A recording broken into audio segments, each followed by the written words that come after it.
2015 का world cup knockout, 2019 का world cup knockout,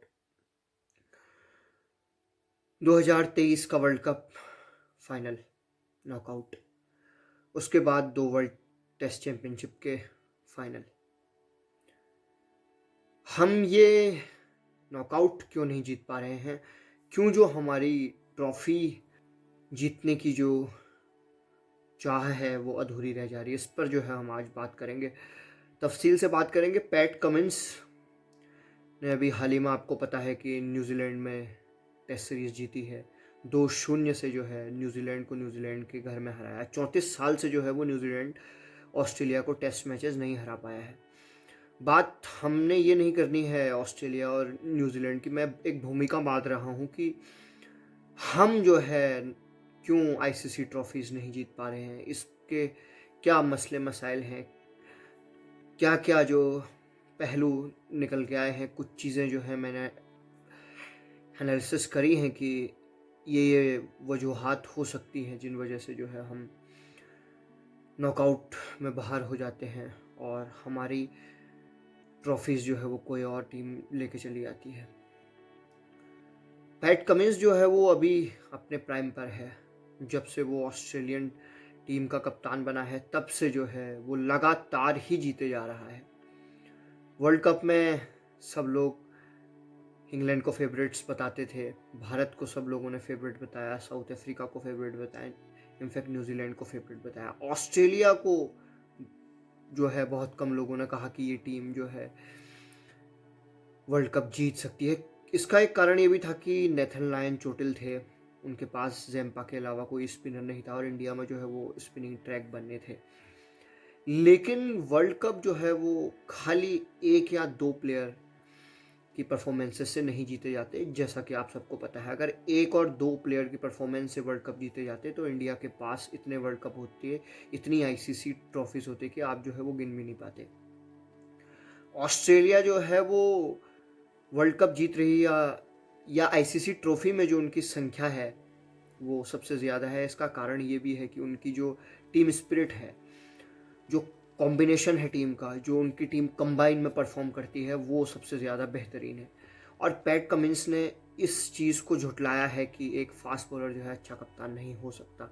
Imran Khan fast bowling के तौर पे एक बहुत अच्छे कप्तान थे। उसके बाद कपिल पाजी ऑलराउंडर थे, वो बहुत अच्छे कप्तान थे, फास्ट बॉलिंग भी करते थे।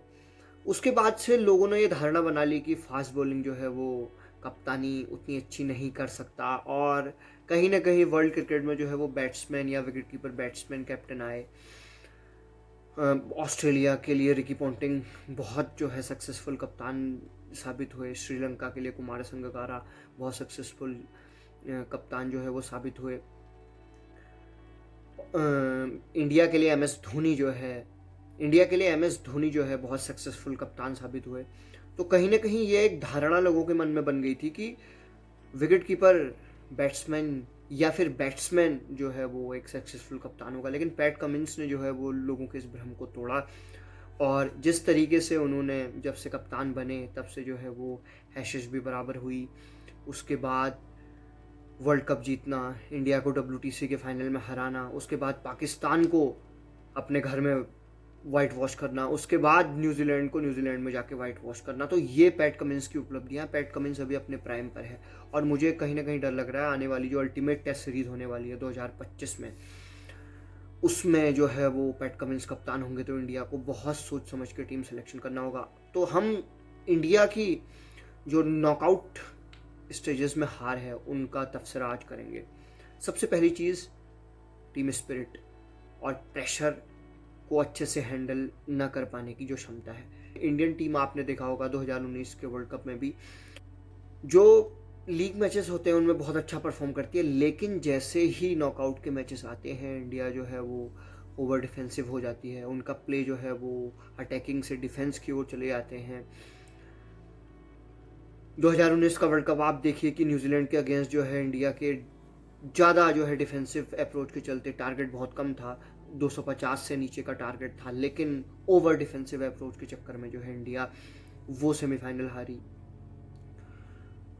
एक और जो बड़ी चीज़ ये है कि नॉकआउट जो मैचेस होते हैं उसमें बड़े खिलाड़ी जो है वो जिम्मेदारी से नहीं खेलते, लीग मैचेस में ज़िम्मेदारी से खेलते हैं, लेकिन जैसे नॉकआउट होते हैं वैसे जो है वो बड़े प्लेयर्स वैसा डिलीवर नहीं कर पाते हैं जैसा कि उनसे अपेक्षा होती है। तीसरा कारण ये है कि बैड टीम कॉम्बिनेशन। ऑस्ट्रेलिया जो है वो अपने परफेक्ट कॉम्बिनेशन के साथ खेलती है। इंडिया के जो है वो बोल्ड बहुत बड़ा रिच है, प्लेयर जो है वो सही तरीके से सेलेक्ट नहीं करते। अभी भी जो सीरीजेस आप देख रहे हैं, T20 के खिलाड़ी टेस्ट में डाल देते हैं, टेस्ट के खिलाड़ी ODI में डाल देते हैं, ODI के खिलाड़ी T20I में डाल देते हैं। तो ये जो है तीसरा पॉइंट है कि नॉकआउट स्टेजेस में क्यों बाहर होती है। एक जो सबसे ज़रूरी मुझे इसमें पॉइंट लगा कि इंडिया नॉकआउट मैचेस में क्यों बाहर हो रही है, क्यों जो है इंडिया ट्रॉफीज़ नहीं जीत पा रही है, तो मुझे लगता है कहीं ना कहीं MS धोनी के बाद ना लीडरशिप का जो इंडिया में एक वैक्यूम बना हुआ है कि अच्छा लीडर। अब रोहित शर्मा को, विराट कोहली को लोगों ने कहा कि अच्छे कप्तान हैं। विराट कोहली को तो टेस्ट में जो है लोगों ने कंसीडर किया अच्छा कप्तान, वाइट बॉल में विराट कोहली को मैं भी अच्छा कप्तान कंसीडर नहीं करता हूँ उनकी ट्रॉफी न लाने के रिकॉर्ड पे, क्योंकि यार एट द एंड जो है कप्तान जज होगा ट्रॉफी के रिकॉर्ड पे। मतलब उन्होंने RCB को भी कोई ट्रॉफी अब तक नहीं जिताई है। रोहित शर्मा के पीछे एक चीज़ ये लगी हुई थी कि उन्होंने मुंबई इंडियंस को 5 ट्रॉफियां जिताई हैं, तो वो जो है इंडिया को वर्ल्ड कप जिता सकते हैं। लेकिन ऑस्ट्रेलिया में जो T20I वर्ल्ड कप हुआ उसमें उनका जो है वो प्रदर्शन बहुत निराशाजनक था। अभी इंडिया में जो ODI वर्ल्ड कप हुआ उसमें हम कह सकते हैं कि इंडिया का जो ओवर डिफेंसिव माइंडसेट रहा, जैसे कि मैंने पहले आपको बताया कि पिच ऐसी बना दी कि अपने लिए जो है वो मौत का सामान भारत वालों ने इकट्ठा कर लिया। तो सबसे जो इम्पोर्टेंट है वो है लीडरशिप का जो वैक्यूम है MS धोनी के जाने के बाद। तो ये चीज़ें जो है वो, और सबसे बड़ी जो चीज़, सबसे महत्वपूर्ण जो है इसमें IPL का मैं योगदान मानता हूँ कि इंडिया जो है वो ट्रॉफी नहीं जीत पा रही। अब कुछ लोग मेरी इस बात से एग्री करेंगे, कुछ लोग नहीं एग्री करेंगे। IPL ने जो है खिलाड़ियों को ये श्योरिटी दे दी है कि आप जो है इंडिया के लिए सीरियस हो ना हो, आपको इतना पैसा मिल जाएगा कि आपको सर्वाइवल का इशू नहीं होगा। पहले IPL या फिर लोकल लीग्स जब तक नहीं होती थी तब तक खिलाड़ी इंडियन टीम में इसलिए आना चाहता था कि उसको जो है सर्वाइवल के इशू होते थे। अगर इंडिया की टीम में सिलेक्शन नहीं होगा तो आपको जो है पैसे नहीं मिलेंगे, आपका नाम नहीं बनेगा। लेकिन आज जो है जो लीग्स हैं इन्होंने एक अपॉर्चुनिटी क्रिएट कर दी है, और इससे जो है वो खिलाड़ी बहुत ज़्यादा जो है लापरवाह भी हो गए। अभी आप देखो श्रेयस अय्यर और ईशान किशन के साथ क्या हुआ कि उन्होंने डोमेस्टिक खेलने से मना कर दिया। हालांकि श्रेयस अय्यर ने अभी डोमेस्टिक खेला है, ईशान किशन ने नहीं खेला। तो ये जो IPL और जो ये लीग्स आई हैं और एडवर्टाइजिंग का इसमें सबसे इम्पोर्टेंट रोल है। इसने जो है वो अंतर्राष्ट्रीय क्रिकेट में जो खिलाड़ी जो सीरियस होना चाहिए था उतना सीरियस जो है नहीं हो रहा है। तो IPL को मैं कहीं ना कहीं बहुत ज़्यादा जिम्मेदार मानता हूँ। तो ये सब पहलू हैं। आपको जो है इनमें से कौन सा पहलू सबसे स्ट्रॉन्ग लगता है जिसकी वजह से इंडिया जो है वो नॉकआउट में बाहर हो जाता है और ट्रॉफियों का जो है वो सूखा बना हुआ है? आप ज़रूर बताएं। IPL शुरू हो रहा है, IPL का एंजॉयमेंट करें। हम भी IPL देखेंगे, आप भी IPL देखें। मेरी जो सीरीज़ डॉक्यूमेंट्रीज़ और स्टोरीज़ की है वो आपके लिए जो है वो कंटिन्यू में रखता रहूँगा। तो आप सबसे ये रिक्वेस्ट भी है कि वीडियो को लाइक कीजिए, चैनल को सब्सक्राइब कीजिए और बेल आइकन दबाना ना भूलें, और कमेंट बॉक्स में अपनी राय देना ना भूलें, जिससे कि हमें और सपोर्ट मिलेगा।